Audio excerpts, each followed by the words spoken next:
dan sebagainya. Dan menghadapi seorang kalangan seperti gubernur adat yang juga ahli adat istiadat Jawa dan seorang gubernur yang memang pinter di dalam hal kejiwaan dan mengetahui kejiwaan daripada orang-orang Jawa. Perundingan dia lakukan tiap hari dari jam 8 sampai jam 12, jam 3 sampai jam 5, jam 8 sampai jam 10, jam 11 malam, tiap hari, termasuk hari Minggu. Pada suatu hari, kira-kira jam 6 sore, saya pada waktu itu ya setengah bangun, setengah tidur. Pada waktu itu jelas saya dengar suatu suara yang mengatakan, "Tole, tekan saja apa yang diajukan kepada kamu. Toh mereka akan pulang kanyang." Oleh karena suara itu maka saya terkejut dan ya ragu-ragu apakah benar. Tapi anehnya, makin dekat saya akan kembali ke gubernuran untuk melanjutkan perundingan, maka saya makin yakin bahwa itu akan terjadi. Hingga saya datang kepada gubernur, lalu mengatakan, "Gubernur, dah bikin saja kontrak semau gubernur, saya akan tekan." Pepanggian malih dengan channel Jagat Alit, dan salam karahayon untuk segenap pemirsa channel Jagat Alit yang di dalam kesempatan ini kita ada satu momen spesial, yaitu peringatan 77 tahun Negara Kesatuan Republik Indonesia. Dan tentunya untuk menuju ke sana kita tadi telah menyimak satu cuplikan video, dan cuplikan video itu tadi juga sudah dipresani oleh Gusti Prabu Kusumo bagaimana sebenarnya kisah kejuangan dan juga semangat perjuangan yang ketika itu barangkali goal perjuangan memang ada di Presiden Republik Indonesia Insinyur Soekarno dan juga Wakil Presiden Republik Indonesia Muhammad Hatta. Namun demikian, terkait dengan hal tersebut banyak yang meyakini bahwa peran serta Sri Sultan Hamengkubuwono ke-9 dalam turut mendorong teraihnya kemerdekaan Republik Indonesia belum banyak diketahui oleh masyarakat. Dan terkait dengan hal tersebut, di edisi spesial ini kita akan berbincang dengan Gusti Prabu tentang kisah-kisah Sinuwun Sri Sultan Hamengkubuwono ke-9 atau Ngarso Dalem Hamengkubuwono ke-9 dalam upaya untuk meraih kemerdekaan Negara Kesatuan Republik Indonesia. Gusti Prabu, terkait dengan menopo prosesi ketika Ngarso Dalem ke-9 menjelang Jumeneng menika di buku Tahta untuk Rakyat, Gusti. Nggih. Ada satu menopo nggih penggalan kisah yang sampai sekarang menika masyarakat meyakini bahwasanya Ngarso Dalem kaping 9 menika kersa teken kontrak menika lan karena ada sesuatu yang mendorong beliau sebagai putra Hamengkubuwono yang ke-9. Apakah Gusti Prabu nate wonten wedharan menika, Gusti? Jadi begini, Mas Andi. Jadi Bapak pernah bercerita tentang hal itu, yaitu di mana pada waktu itu kan Bapak Dalem kan ditekan untuk menandatangani kontrak politik gitu. Nah, itu cukup alot, tapi akhirnya suatu ketika Bapak ada kayak setengah tertidur begitu. Itu beliau sayup-sayup mendengarkan bahwa udah ditandatangani saja. Nanti kan Belanda nanti juga akan pergi dalam waktu relatif singkat gitu. Itu yang terus akhirnya Bapak ya apa walaupun sedikit ragu-ragu tapi akhirnya beliau yakin dan menandatangani kontrak politik itu. Nggih. Lajeng ketika nalika semanten Bapak dalem ngendika ngaten menika apakah juga pernah diceritakan Gusti menika janipun suara itu sebenarnya sinten ingkang ngendika ngaten Gusti? Kok enggak ini? Beliau sendiri juga enggak tahu. Dan ya cuma ya mungkin ya biasanya kalau pemimpin itu punya naluri sebetulnya. Naluri mungkin ada bisikan-bisikan dari leluhur dan sebagainya itu memungkinkan sekali. Sampai sejauh ini Gusti, apalagi terkait dengan kisah menika sangat menapa sangat membekas di hati masyarakat Jogja, dan tentunya terkait dengan menika Gusti Prabu sebagai putra dalem menika barangkali Gusti juga pernah dipun cariosi kira-kira dari sisi lain menapa semangat kejuangan yang beliau wariskan datang Gusti ngaten. Jadi ada beberapa, tapi yang saya ingat aja ya. Yang penting yang saya ingat itu bahwa yang pertama, kalau manggil saya kan Yayu, ya karena nama kecil saya Harumanto. Ya. Jadi Yayu nanti kalau sudah besar, ya pokoknya harus bisa ini masyarakat selalu dekat dengan masyarakat. Karena keraton ini akan terus atau tidak itu tergantung anak-anak. Kalau anak-anak selalu dekat dengan masyarakat, itu keratonnya akan lestari dan terus. Tapi kalau meninggalkan masyarakat, keraton ini akan ditinggalkan juga oleh masyarakatnya.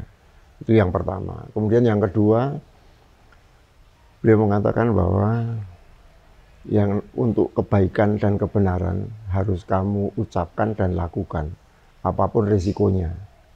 Ya, makanya saya untuk kebaikan dan kebenaran saya lakukan, walaupun itu istilahnya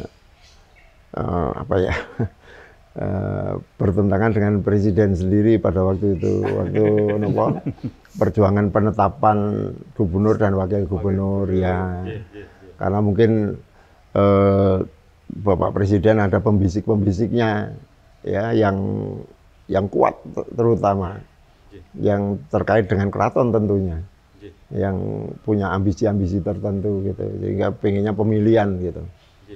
Jadi kalau masyarakat Jogja tahulah siapa itu gitu.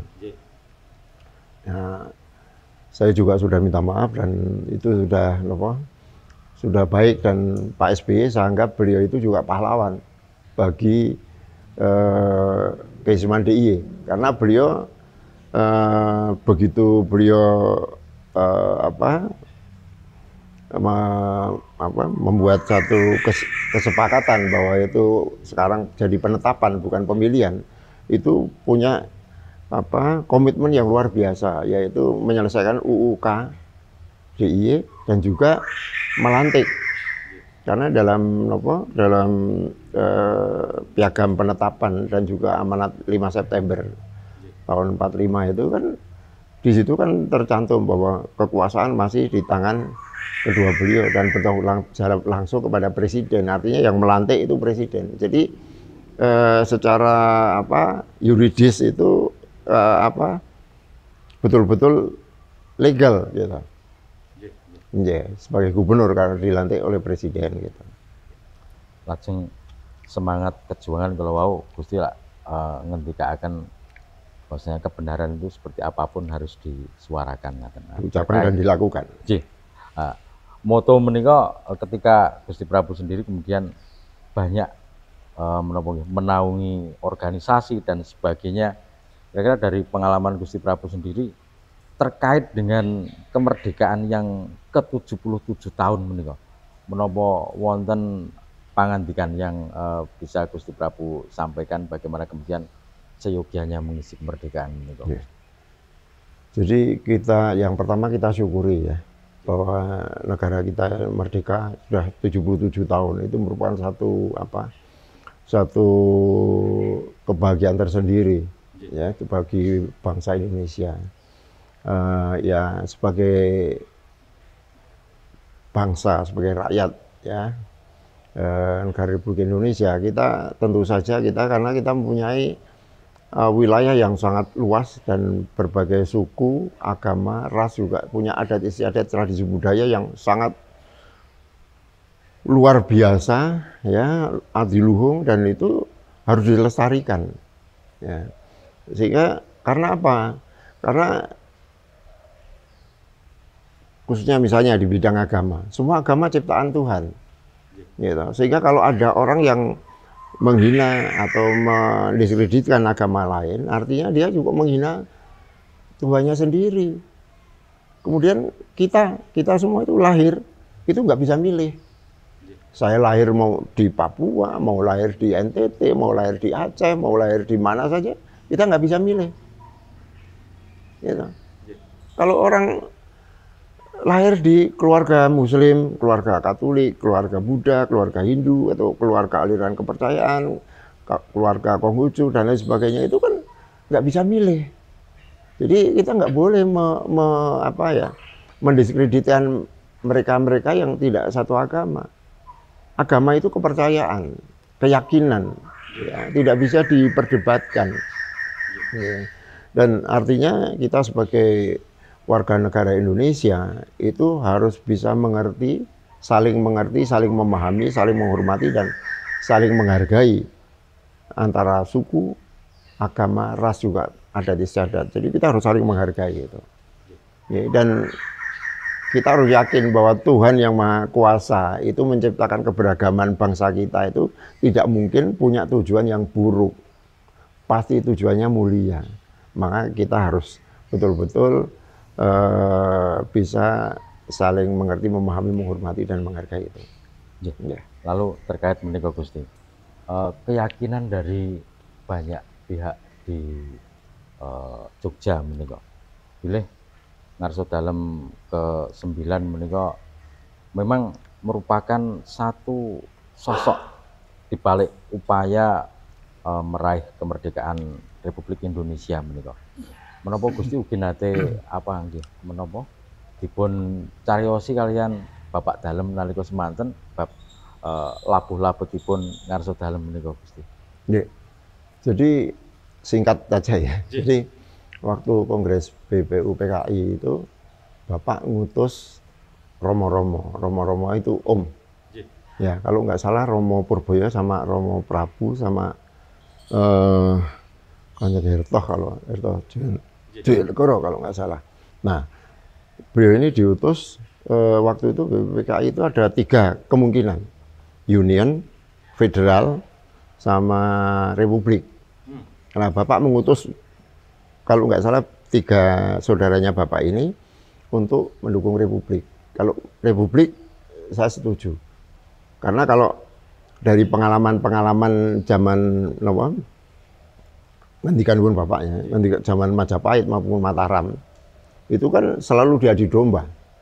Sehingga kalau itu union atau federal, itu nanti akan diadu domba antar provinsi, misalnya antar kerajaan dan lain sebagainya. Nah, akhirnya terpilihlah Republik, sehingga Bapak mendukung sepenuhnya, punya konsekuensi. Nah, saya pada suatu ketika, kan dulu saya kebetulan di keraton itu memegang 9 departemen, badan, dan direktorat. Kalau di keraton itu namanya KHP, Kawedanan Ageng Punokawan, itu departemen, kementerian. Kalau Tepas itu direktorat jenderal. Kalau badan itu bebadan di keraton bebadan. Nah, saya pegang di salah satunya itu di Widya Budaya, itu tentang manuskrip, kemudian juga tentang perpustakaan Banjarwilopo, Tepas Banjarwilopo. Kalau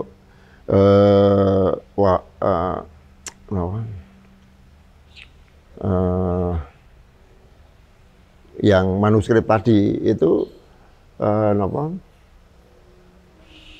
kan suatu ketika mereka misalnya ada yang mau, ada wartawan cari informasi, mungkin juga bikin karya tulis, bikin tulisan, mungkin bikin skripsi, tesis dan lain sebagainya, baik itu dari dalam maupun luar negeri. Dalam negeri itu dari daerah-daerah manapun itu ke sini. Nah, terutama yang dari luar negeri ini, khususnya yang dari Belanda, tapi saya lupa namanya, perempuan. Waktu itu Profesor Doktor siapa gitu, lupa saya. Nah, beliau menyampaikan bahwa kenapa ayah kamu tidak mau dijadikan raja se-Jawa Madura. Bahkan kalau itu ayah kamu dulu itu mau, misalnya bargaining termasuk Sumatera dan Bali pun mungkin dikasih. Karena ada indikasi bahwa ayah kamu dulu beli senjata dengan emas dan berlian, dibawa estafet sampai ke Sumatera Utara. Yang kanu itu Pak Haryanja namanya. Saya kenal betul, beliau yang cerita sama saya, tapi udah almarhum. Jadi dulu saya yang bawa ke Malaya, sekarang Singapura apa ya kalau nggak salah. Nah itu ditukar senjata-senjata dari Filipina atau dari Thailand di pasar gelap senjata gitu. Nah di barter kemudian dibagi dari Aceh sampai Jawa, Bali dan Madura, anunya. Nah itu. Nah kemudian kalau sejarah-sejarah asing yang lain itu kenapa sekarang jadi republik? Yang mengalahkan Jogja, kerajaan Jogja siapa? Nggak ada. Saya menyampaikan bahwa bapak saya sebagai sultan mendukung berdirinya republik. Dia bingung dah. Ya, kalau Anda pengen tahu bisa tanya ke warga Jogja yang sudah tua-tua, yang sudah yang lama tinggal di Jogja, mereka tahu persis gitu. Nah, yang sejarawan Belanda ini menanyakan kepada saya, "Mbok tolong kamu tanya ayah kamu gitu.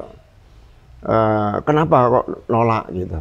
Nah, ini yang belum masuk di dalam Tata Untuk Rakyat maupun tulisan-tulisan yang lain. Gitu. Jadi waktu itu saya bertanya itu sampai 27 kali. Itu setiap saya menanyakan mesti bapak mesti itu kewajiban lah, terus nanti bicara yang lain gitu. Kalau bahasa Jawanya nyelamur gitu lah. Kalau saya kan nggak berani nanya lagi.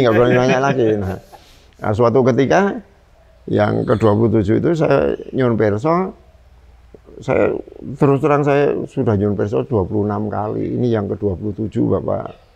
Oh ya? No, saya karena dipesan sejarawan dari Belanda, kenapa kok Bapak kok nolak gitu. Terus Bapak berpikir sebentar gitu, ya agak lama sedikit gitu baru jawab. Nah, karena Bapak itu kan tertutup untuk pribadi. Yeah. Nah, lalu Bapak ngendika, "Ya yuk, kalau itu saya terima, artinya saya merendahkan keraton-keraton yang lain, yang lebih besar sama atau lebih kecil." Saya kaget loh. Saya tadinya mau nyun perso yang lebih besar yang mana? Tadinya mau nyun perso gitu, tapi saya tahan daripada berhenti kan gitu. Daripada berhenti ngendikanya, saya tahan. Nah, sambil saya berpikir sambil mendengarkan gitu. Oh, besar mungkin besar kekuasaan, besar mungkin wilayahnya, besar karena keagungannya dan lain sebagainya, kekayaannya dan lain sebagainya mungkin itu. Saya sambil mendengarkan. Kemudian saya harus memerangi keraton-keraton yang lain yang tidak tunduk. Artinya kan itu nggak mungkin saya terima gitu. Nah kemudian yang saya kaget betul itu sehingga harus ada bentuk negara yang lain, yaitu republik. Saya kaget itu. Hah? Kok punya pendapat seperti itu? Tapi pendapat itu memang logis secara logika, karena Bapak kan sekolah kuliah di Belanda, sehingga tiap liburan kan bisa ke negara federal, negara republik, negara apa saja yang sifatnya kerajaan dan sebagainya itu. Republik. Artinya dengan republik itu semua keraton itu kedudukannya sama. Nah, yang membedakan keraton satu dengan keraton yang lain adalah dia akan bergabung ke dalam republik atau tetap ke kolonial Belanda. Nah, ini yang saya juga terenyuh sampai sekarang itu. Wah, Bapak itu pola pikirnya itu luar biasa sekali dan bijaksana sekali. Yaitu apa? Tapi Yayu tidak boleh mendiskreditkan keraton-keraton yang tidak langsung mendukung berdirinya republik. Ya, tidak boleh menjelek-jelekan gitu. Karena apa? Karena satu, mungkin belum yakin apakah ini akan merdeka terus atau tidak. Kan gitu.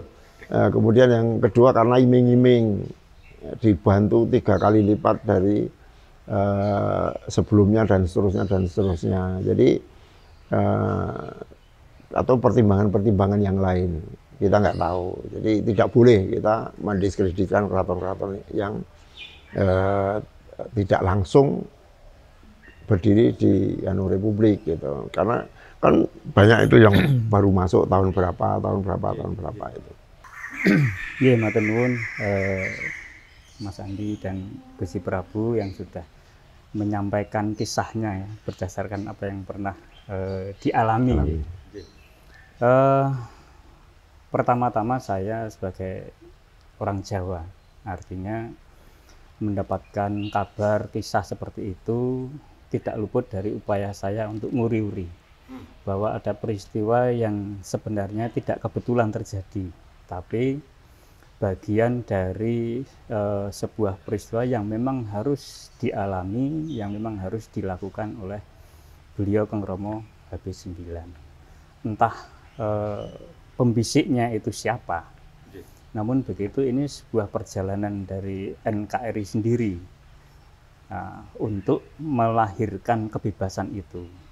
Nah, dalam pandangan pribadi saya, karena sepanjang yang saya ketahui ya, saya hanya melihat bagaimana Kang Romo HB9 ini memiliki kepribadian dan jiwa yang benar-benar bebas, susah untuk diintervensi karena memiliki keyakinan yang sangat kuat. Nah, barangkali ini yang membuat beliau ini memiliki naluri yang sangat kuat untuk menerima simbol-simbol, menerima pesan-pesan yang dikatakan di dalam buku Tahta Rakyat itu sebagai bisikan dari gaib ya. Ya, saya meyakini secara pribadi di dalam peristiwa lintas batas bahwa itu tidak jauh dari keluarga. Karena sepengetahuan saya pribadi, beliau sendiri itu ya saat dipanggil Tole, saya Gusti Prabu. Ya itu ya Kang Romo HB8 yang telah menuntun beliau untuk meyakini, untuk percaya bahwa segala sesuatunya itu pasti akan terjadi seperti itu. Nah, yang saya kagumi dari beliau itu walaupun telah mengenyam pendidikan yang barat ya, artinya yang sudah terbentuk logika berpikirnya, namun begitu semangat kejawaannya itu tidak luntur, bahkan semakin kuat semenjak beliau itu nubatkan sebagai raja pada waktu itu. Nah, inilah yang pandangan yang pertama yang ingin saya sampaikan, kalau secara pribadi lewat Jagat Alit itu melintas pada peristiwa saat itu. Lalu yang kedua yang ingin saya garis bawahi karena terkait bagaimana kita sedang ingin menyambut hari kemerdekaan yang ke-77 ya. Artinya saya hanya menggarisbawahi bahwa beliau Ngarsa Dalem yang ke-9 ini adalah pribadi yang memiliki jiwa yang bebas tadi. Artinya susah untuk diatur-atur. Artinya kalau di dalam pandangan spiritualitas, dalam pandangan orang Jawa, orang yang memiliki kepribadian ini adalah orang yang memiliki keyakinan yang teguh, orang yang benar-benar mengenal dirinya sendiri, orang yang paham akan tanggung jawabnya. Oleh sebab itu saya memahami yang diingat-ingat Gusti Prabu, bagaimana beliau itu berulang kali itu kewajiban ya, karena memang itu panggilan yang sudah sekian lama dia rasakan, walaupun dia sendiri juga tidak menyadari pada waktu masih muda. Tapi semuanya itu sudah tergaris, semuanya itu harus terjadi. Beliau sendiri itu dipilih oleh semesta untuk mengantarkan bangsa Jawa ini menuju ke kebebasan itu. Nah, menyikapi dari yang disampaikan Mas Andi tadi, bagaimana di balik peristiwa yang setiap tahun kita rayakan, di balik peristiwa proklamasi yang selalu kita dengar bahwa ada tokoh Soekarno dan Bung Hatta yang telah menjadi proklamator, tentu saja bagi pandangan saya ini menjadi puncak dari proses perjuangan pembebasan itu sendiri. Sedangkan tentu saja ada kisah-kisah menarik pada waktu proses mendorong tokoh-tokoh.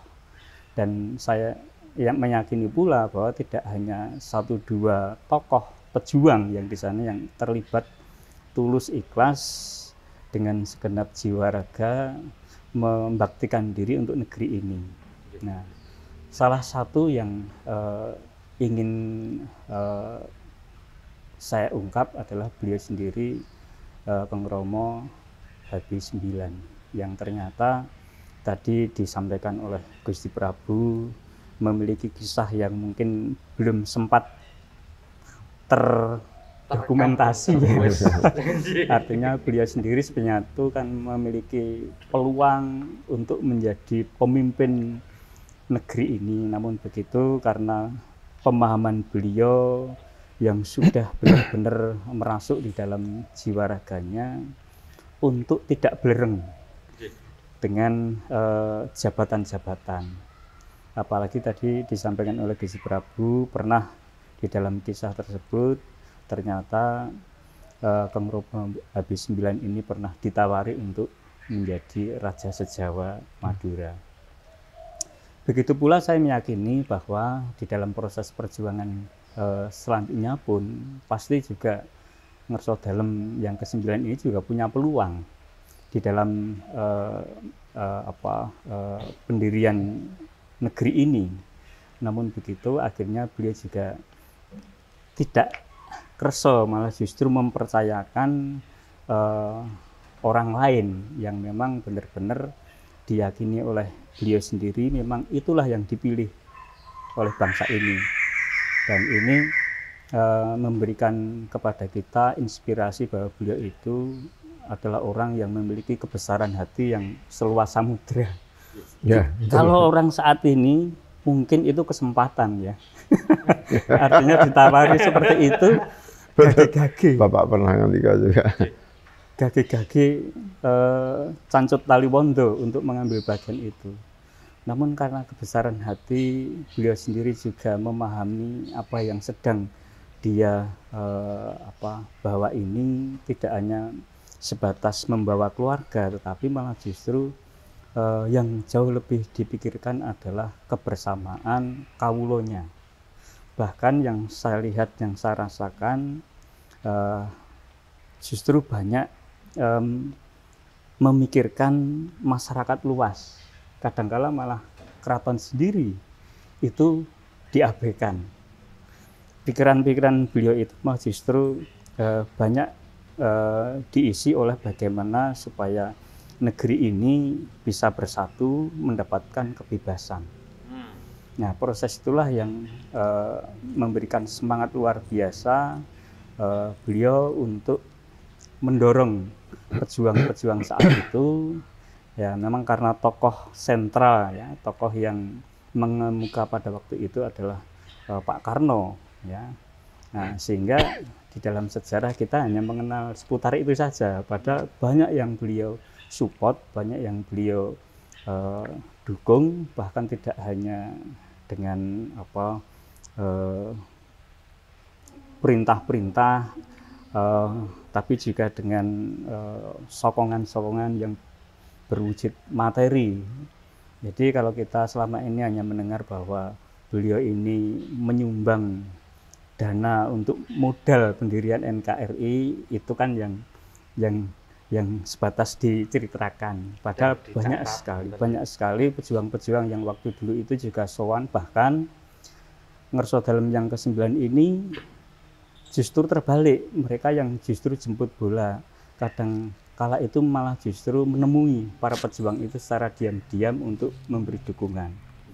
Nah, ini menggambarkan bahwa beliau ini adalah pribadi yang sebenarnya susah untuk kita dapati saat ini ya. Artinya benar-benar turun sampai ke akar bawah, menemui, menyemangati, bahkan membantu segala-galanya. Nah, hal ini Mas Andi dan Poro Kadang ya, ini menggambarkan bahwa beliau sendiri adalah pribadi yang memiliki jiwa yang bebas.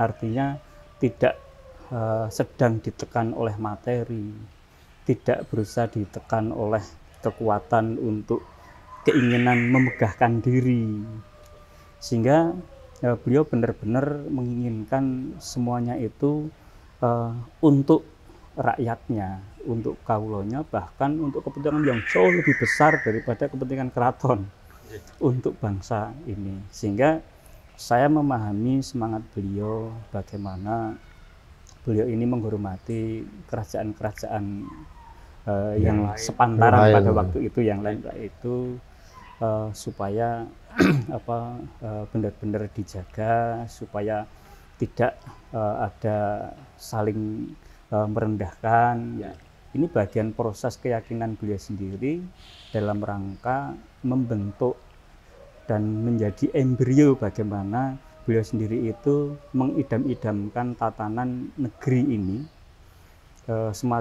Semasa beliau meyakini waktu itu masih di dalam proses penjajahan, sehingga beliau sendiri seperti yang diatur ke Gusti Prabu, dia lebih memilih pemerintahan yang bergaya republik karena itu pengalaman beliau, perjalanan panjang permenungan beliau, bukan semata-mata hanya untuk keuntungan pribadi dan lingkup keraton, tetapi bagaimana beliau ini ingin membawa seluruh rakyat Nusantara ini kepada kebebasan yang sepenuhnya dan jangan sampai diadu domba oleh bangsa yang lain.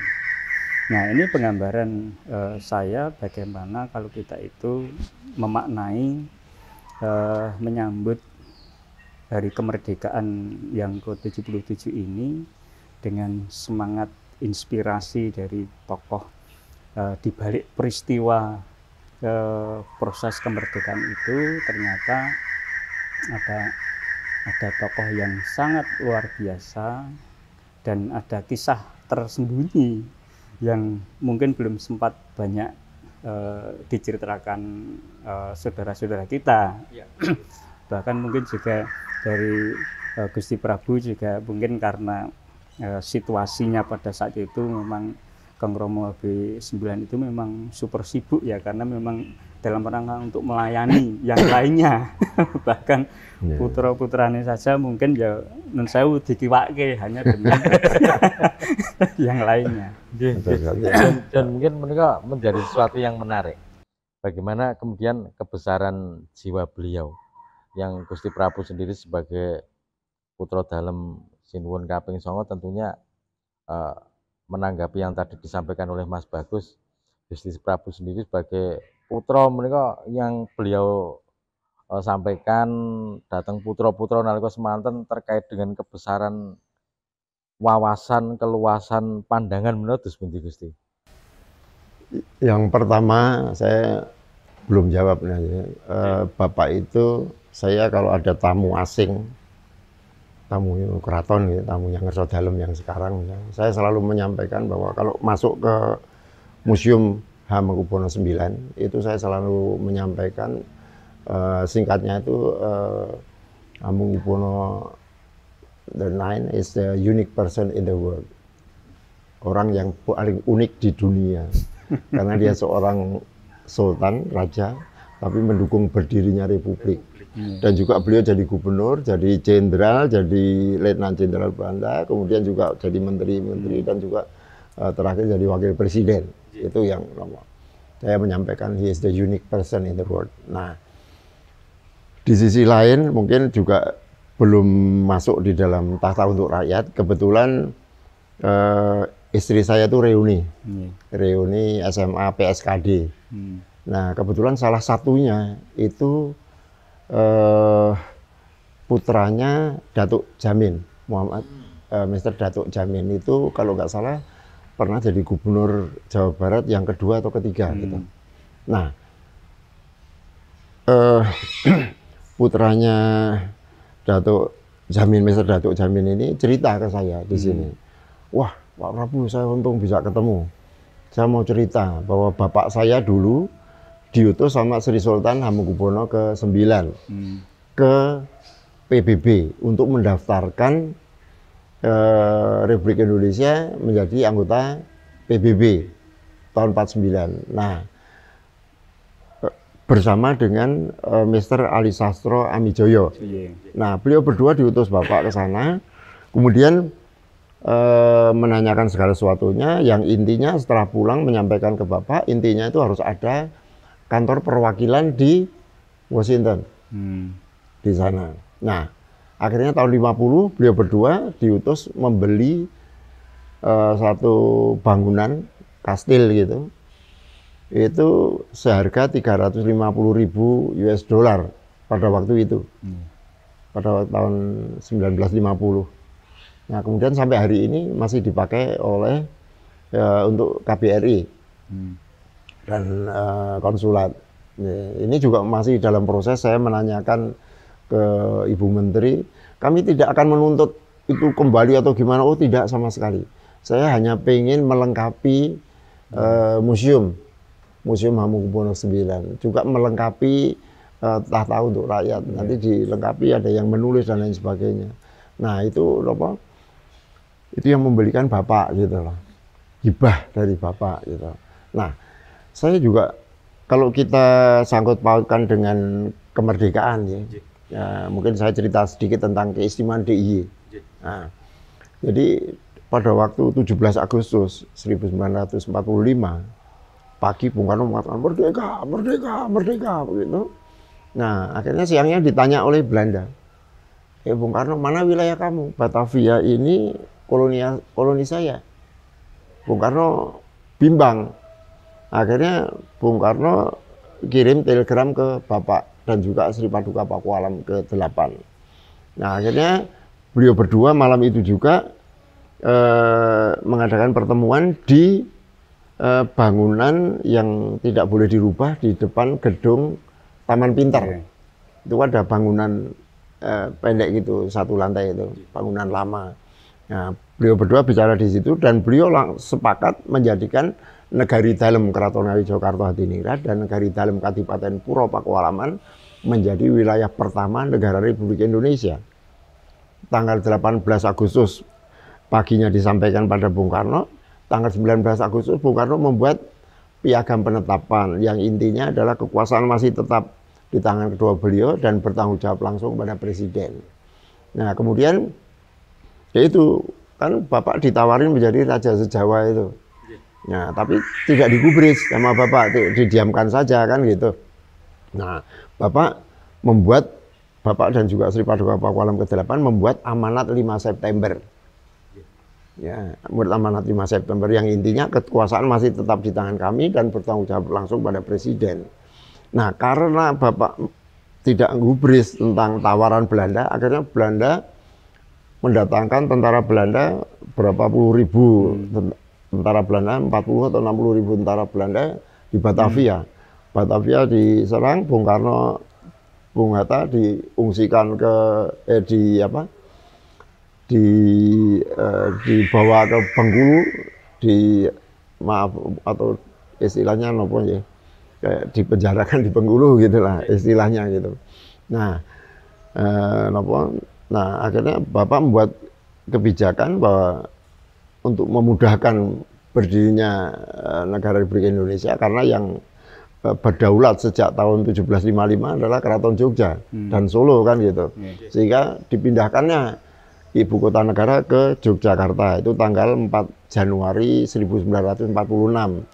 Ya. Kemudian dari situlah Bapak membuat departemen-departemen, lembaga tinggi negara, TNI, Polri itu dibuat di sini, dan itu semua dibiayai oleh keraton. Dan tahun 49 dikembalikan ke Jakarta, ibu kota kembali ke Jakarta setelah Bung Karno, Bung Hatta sudah lepas dari sudah pulang ke Jogja dan menginap di, kalau nggak salah, di Puro Pakualaman. Ya, karena Gedung Agung direnovasi. Sambil menunggu renovasi, Bung Karno nyare atau tinggal di Puro Pakualaman di sebelah barat, sebelah barat kiri ya. Nah, kemudian ibu kota negara dikembalikan ke Jakarta. Nah, sekaligus Bapak mengutus tadi. Jadi betul-betul semua tersistem Bapak itu. Jadi kalau saya boleh, bukan saya ngalem Bapak ya, tapi ini sebagai saya harapkan sebagai suatu inspiring ya, inspirasi bagi generasi muda khususnya, dan tokoh-tokoh masyarakat, pejabat-pejabat tinggi negara, jangan korupsi lah ya, kalau bisa malah bantu negara gitu ya. Jadi ini sebagai inspirasi buat semua generasi ya, bahwa bukan menyombongkan Bapak saya gitu loh. Bukan punya maksud yang seperti itu gitu. Jadi ini kemudian Bapak juga saya anggap bahwa Bapak itu punya cara berpikir yang panjang. Jadi ya alhamdulillah sultan-sultan itu kebanyakan bisa berpikir panjang. Ya, termasuk Sultan Hamengkubuwono ke-9, Hamengkubuwono ke-7 gitu. Nah, berpikir panjang itu sebab akibat. Jadi kalau saya buat kebijakan itu kan bisa macam-macam. Kalau ada satu masalah atau apa gitu, mau membuat satu program kebijakan. Nah, ini kebijakan ini kalau saya membuat kebijakan begini nanti seperti apa? Akibatnya bagaimana? Itu sampai 3-4 tahap. Ya, contohnya misalnya kalau Bapak tadi sudah kami ceritakan, kalau contohnya Sinuwun HB7 misalnya, itu pada waktu itu Raden Darwis, Kiai Haji Ahmad Dahlan, itu kan putranya pengulu di Masjid Gede Kauman, ya, Masjid Gede Keraton gitu. Nah, beliau ini pengen menggunakan pemuda-pemuda Masjid Patok Negoro. Ya, Masjid Patok Negoro itu ada Ploso Kuning, Wat Galeh, Pleret, Melangi, dan juga Masjid Mataram. Masjid Mataram itu di Kota Gede, itu masjid zaman Mataram. Ini kalau bisa umat Islam itu harus sekali-sekali ke sana juga, kecuali ke Saudi Arabia untuk umroh dan haji. Itu masjid kuno sekali ini. Nah, bapaknya kan bingung. Katanya mau ngusir Belanda gitu. Belanda yang di Jogja mau diusir semua gitu. Jadi bersih dari kegiatan Belanda apapun gitu. Nah, akhirnya ayahnya ini menemui Eyang Sinuwun, Sri Sultan Hamengkubuwono ke-7. Beliau menyampaikan apa yang akan dilakukan oleh anaknya. Kemudian Sri Sultan Hamengkubuwono ke-7 ini manggil. Ya sudah, suruh ke sini saja Raden Darwis. Akhirnya Raden Darwis sowan ke Sinuwun HB7 menyampaikan isi hatinya. Nah, kemudian Sri Sultan HB7 itu menanyakan, yang namanya perang itu bisa kalah, bisa menang. Kalau menang nanti bagaimana, kalau kalah nanti bagaimana. Itu harus dipikir dulu akibatnya kan gitu. Nah, kalau kalah itu mungkin pemuda-pemuda yang bukan dari Masjid Patok Negoro juga bisa jadi masalah. untuk Belanda bisa dihabisin kan begitu. Nah kemudian kalau menang mau apa gitu, bagaimana? Anggap saja misalnya menang terus, misalnya, sesuai dengan keinginan Raden Darwis gitu. Nah nanti guru-guru dari Belanda, dokter-dokter, perawat dan lain sebagainya yang dari Belanda pada pulang gimana? Siapa yang ngajar untuk pendidikan rakyat di sini? Kalau ada yang sakit siapa yang mau ngobatin? Dokternya siapa? Kan gitu. Nah akhirnya Raden Darwis mikir-mikir begitu, gini saja kalau Raden Darwis pengen mempercepat kemerdekaan, ya kamu saya kirim ke Saudi Arabia. Jadi dibiayai sama Sinun HP7, disekolahkan Saudi Arabia. Makanya misi visi Muhammadiyah itu kan pendidikan dan kesehatan gitu. Itu cara berpikir yang panjang gitu. Lalu tadi Gusti menyambung terkait dengan salah satu kebesaran jiwa dari Bapak Dalem yang kemudian terwariskan kepada putra-putra Habis 9 menapa Gusti antawusipun. Warisan. Jiwa kebesaran, jiwa kebesaran yang selalu ditanamkan kepada putra-putra Dalem. Ya sebetulnya salah satunya itu ya apa yang dilakukan bapak orang tua itu sebagai contoh, itu yang utama dan pertama yang harus diserap oleh putra putrinya itu. Nah kemudian bapak sendiri selalu mengatakan bahwa anak-anak harus bermanfaat untuk masyarakat, jadi harus dekat dengan masyarakat. Makanya kita semua itu kan semua ikut di setiap kegiatan entah itu politik, entah itu sosial, budaya dan lain sebagainya, itu kita selalu turun ke bawah gitu. Jadi dan ya kalau saya sih selalu jadilah yang terbaik. Makanya saya takut apa yang diharapkan oleh orang tua itu rasa ketakutan itu selalu ada, sehingga saya kalau pegang organisasi apapun itu atau institusi apapun itu baru sesempurna mungkin cara kerja saya bikin SOP sendiri, saya bikin berpikir kreativitas sendiri, punya inovasi-inovasi supaya betul-betul gagasan-gagasan itu sesempurna mungkin supaya hasilnya mendekati sempurna. Misalnya di KONI ya dengan APBD yang relatif paling kecil di seluruh Indonesia, tapi saya 6-nya ini semua rekor di Jogja gitu. Popnas, Poparnas, Porwarnas, Pon Remaja dan Pon itu sampai hari ini belum terpecahkan. Itu misalnya salah satunya gitu. Bukan kami sombong, tapi karena rasa takut sebetulnya. Sebetulnya semua itu rasa takut gagal, takut ya penuh dengan ketakutan sebetulnya. Itu ya. Dan itu tentunya menjadi bagian dari pola pengamalan pengamalan pesan dan amanat yang kemudian harus diaplikasikan ke masyarakat. Nah sekarang Mas Bagus sebagai bagian dari masyarakat Jogja sendiri terhadap pesan dan juga amanat, juga terhadap beragam hal yang selama ini menjadi buah pemikiran sekaligus buah kejuangan dari Sri Sultan Hamengkubuwono ke-9, tanggapan Mas Bagus itu sendiri. Iya, matur nuwun.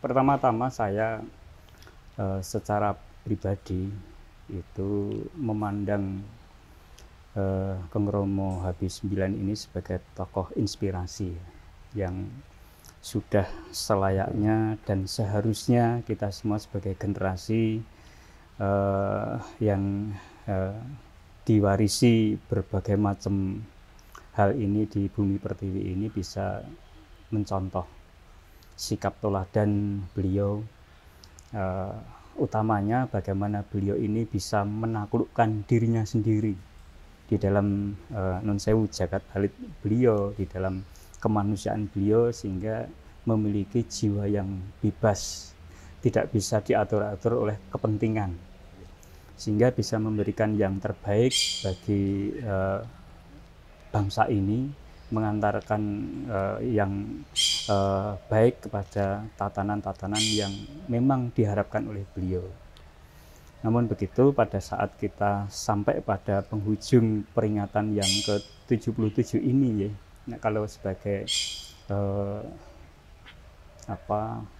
pembahasan Jagat Alit, kalau ini dimasukkan di dalam rangka fasenya proses manusia, tentu saja ini adalah fase umur yang sudah tua, yang sudah sepuh, artinya usia 77 itu sudah manusia itu sudah mengalami proses pendewasaan yang setidak-tidaknya itu penuh, ya.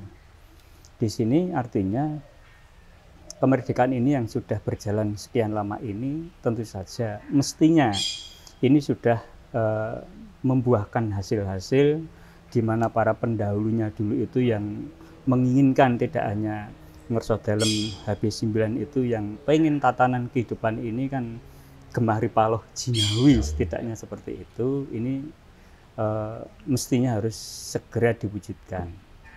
Tentu belajar dari sikap keteladanan Sinuhun HB9 ini, kita belajar menjadi orang yang dipenuhi dengan kesadaran.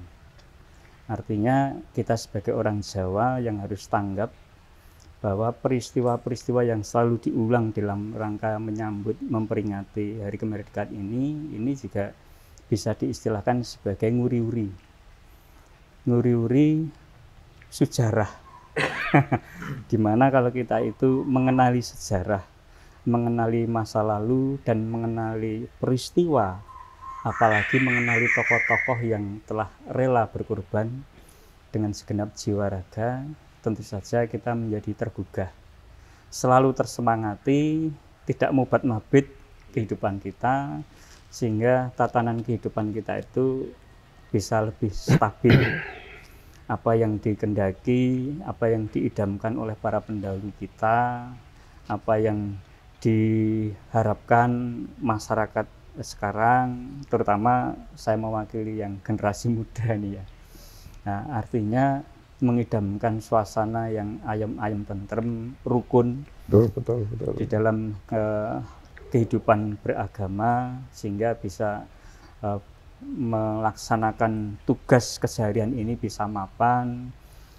Kita mengalami pemulihan seperti slogan yang ada sekarang, ya, pulih dengan cepat, bangkit dengan kuat, ya, setidaknya seperti itu. Artinya semuanya itu tidak bisa hanya muncul sebagai semangat yang tiba-tiba. Tentu saja para sepuh yang masih memiliki cerita, kisah itu bisa selalu mengingatkan kepada generasi yang muda supaya tetap eksis di dalam sikap kita mencintai NKRI. Nah, sehingga tidak goyah atau malah justru pindah pengen jadi pribadi bangsa yang lain. Jadi tetap saja kembali kepada kejawaan kita, karena di dalam kejawaan kita itu ada ajaran supaya kita itu memiliki jiwa yang bebas, seperti yang telah dicontohkan pertunjukkan oleh Sinuhun HB9 ini kepada kita. Jadi itu mungkin Mas Andi, ya, barangkali saya mewakili generasi muda dan masyarakat Jogja yang tentu saja hanya mengenal sekelumit atas kisah beliau, namun begitu tidak menyurutkan kami untuk ingin mengetahui lebih banyak lagi, sehingga memang pada kesempatan ini kenapa rombongan dari channel Jagat Alit itu sowan kepada Gusti Prabu untuk memberikan peneguhan atas hipotesa kami bahwa di balik peristiwa kemerdekaan ini ada tokoh pembebas yang memang tidak kerso untuk tampil dipublish. Ini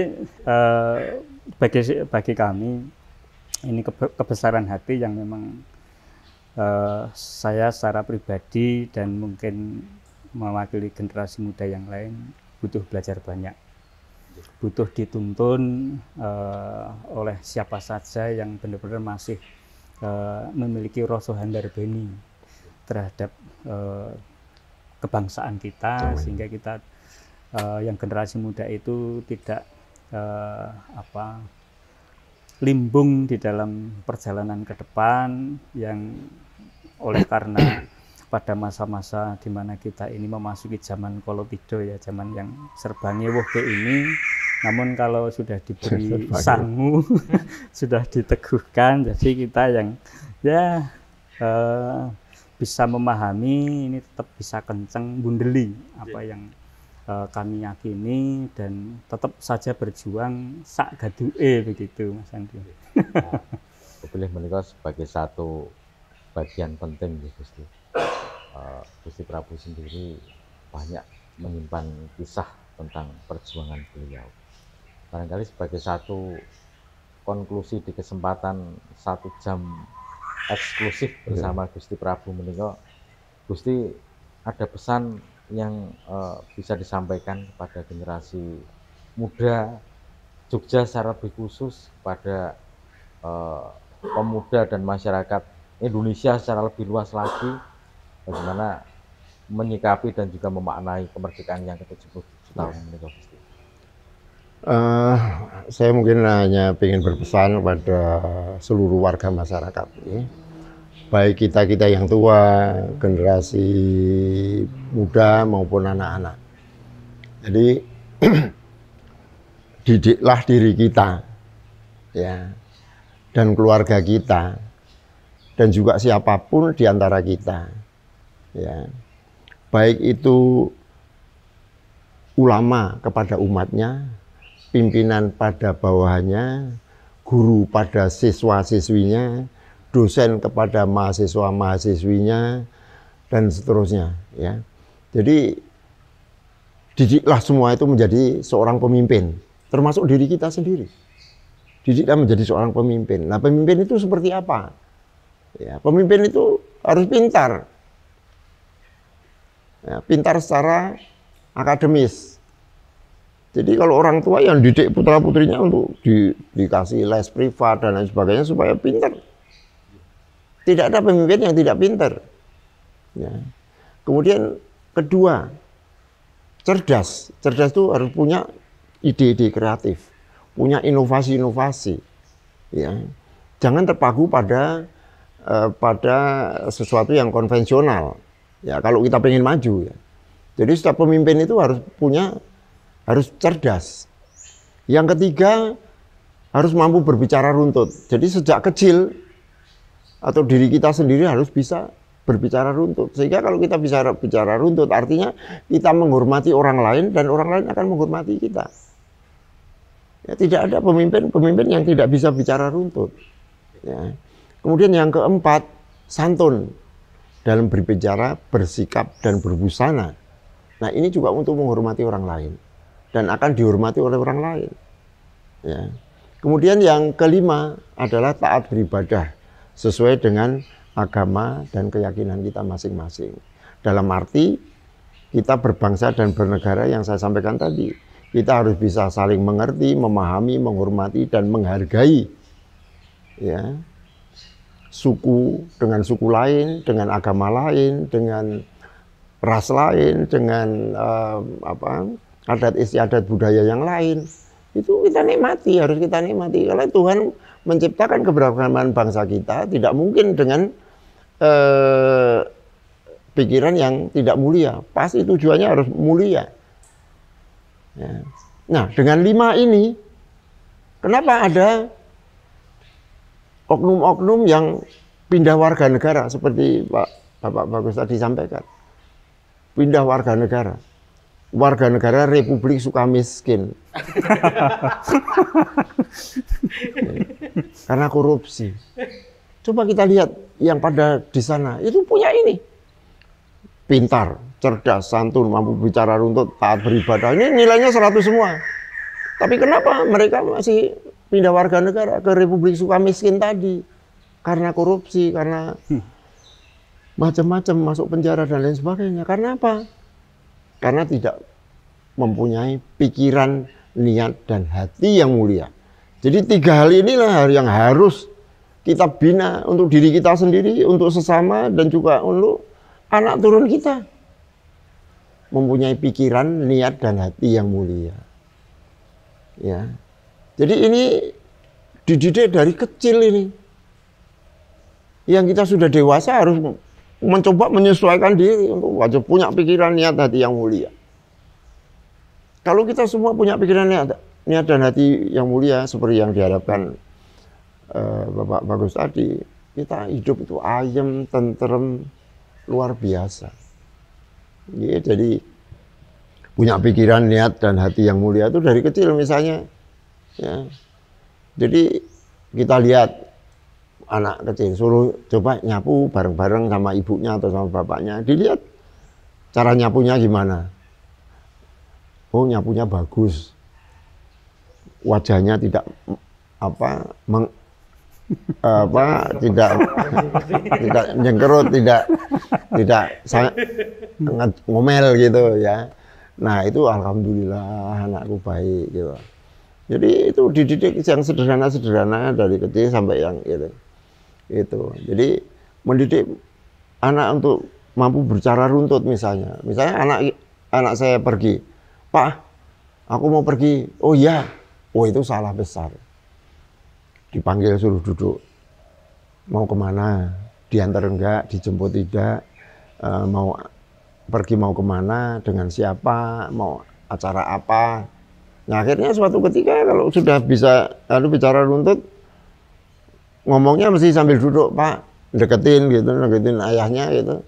Pak, aku mau pergi, mau belajar sama teman-teman, gini-gini, nggak usah diantar, nggak usah dijemput, aku nanti naik sepeda, gitu. Misalnya, atau naik sepeda motor, dan seterusnya. Jadi itu bagaimana kita memberikan sesuatu yang saya sebutkan tadi, ada 8 hal tadi. Pintar, cerdas, santun, mampu berbicara runtut, taat beribadah, punya pikiran, niat, dan hati yang mulia. Ya, jadi ini harus orang tua juga memberikan contoh-contoh yang terbaik untuk putra-putrinya. Inilah yang saya harapkan. Mudah-mudahan saya doakan kalau putra-putri Bapak dididik yang 8 hal tadi, insya Allah siapa tahu suatu saat menjadi presiden, menjadi menteri, menjadi gubernur, menjadi anggota dewan, ya itu jadi profesor, jadi pejabat tinggi negara, punya pengusaha sukses dan seterusnya. Itu semua memungkinkan. Makanya jangan sia-siakan putra-putri Bapak Ibu sekalian. Didiklah dengan baik dan benar. Terima kasih. Matur nuwun. Nah, ini satu yang menarik ketika tadi Gusti Prabu sudah menyampaikan banyak hal terkait dengan pesan beliau, terutama bagaimana kemudian 8 hal yang selama ini menjadi prinsip langkah dari Gusti Prabu. Sekarang di usia yang ke-77, Mas Bagus, barangkali pitu dan pitu ini adakah konsep pitulungan yang double untuk negara kita yang sekarang dunia sedang resesi, Bu Bilih. Nah, ini kok bagaimana di konklusi ini Mas Bagus bisa menyampaikan terkait dengan usia kemerdekaan kita yang ke-77 tahun? Iya, saya tidak dalam rangka untuk mendorong generasi yang sekarang itu untuk berpikir yang tidak jelas, ya. Walaupun ada pemahaman tersendiri di dalam masyarakat itu menyangkut simbol angka itu, ini 7 itu melambangkan keberuntungan atau pitulungan. Namun kalau kita hanya berkutat di dalam hal-hal seperti itu tanpa kita membangun kesadaran, lalu kita tidak mengajari diri kita sendiri untuk kembali menjadi manusia yang utuh seperti kita Gusti itu tadi yang disampaikan oleh Gusti Prabu, ya kita pasti hasilnya nihil. Kita hanya memahami tradisi pemahaman itu saja tanpa bergerak berbuat, tanpa ya. menghasilkan sesuatu, tanpa berbuat sesuatu. Oleh sebab itu saya hanya menyarankan kepada generasi terutama sesama ya, sesama kembali pada diri sendiri. Di dalam diri sendiri itu tentu saja kita akan lebih mengenali diri, mengenali jati diri, lalu kita juga akhirnya mengerti tentang budi yang selalu menuntun kita untuk memiliki jiwa-jiwa yang bebas. Sehingga dari situ ada tuntunan dari Gusti yang sebenarnya itu sudah linggah sinowoko di dalam hati kita masing-masing untuk berbuat sesuatu yang selalu baik. Ya, seperti yang sudah dikisahkan Gusti Prabu bagaimana Kong Romo habis 9 itu tidak pernah ngumbar teori, enggak, tetapi langsung praktek. Dan baru sekarang akhirnya diresapi, diselami, oh ternyata beliau ini adalah sosok pribadi yang wis rampung. Di dalam hidupnya wis rampung. Jadi tidak masih jauh dari kita ya, artinya kita masih butuh belajar banyak. Nah, oleh sebab itu dalam rangka memaknai yang ke-77 ini, marilah kita tetap menjalin kebersamaan, mengisi kemerdekaan ini tidak hanya dengan euforia peringatan hura-hura, tetapi malah justru kita gumregah bangun kembali rasa handarbeni dan berbuat sesuatu setidak-tidaknya pada lingkup kecil kita. Tentu saja kita semuanya itu membawa peran kita masing-masing, berbuatlah yang terbaik supaya kita itu bisa membangun dharma-dharma kebaikan dan akhirnya kita itu memiliki istilahnya perjalanan jiwa ini bisa baik dan kita bisa migunani terhadap kehidupan kita di sekitarnya. Begitu Mas Andi. Yeah.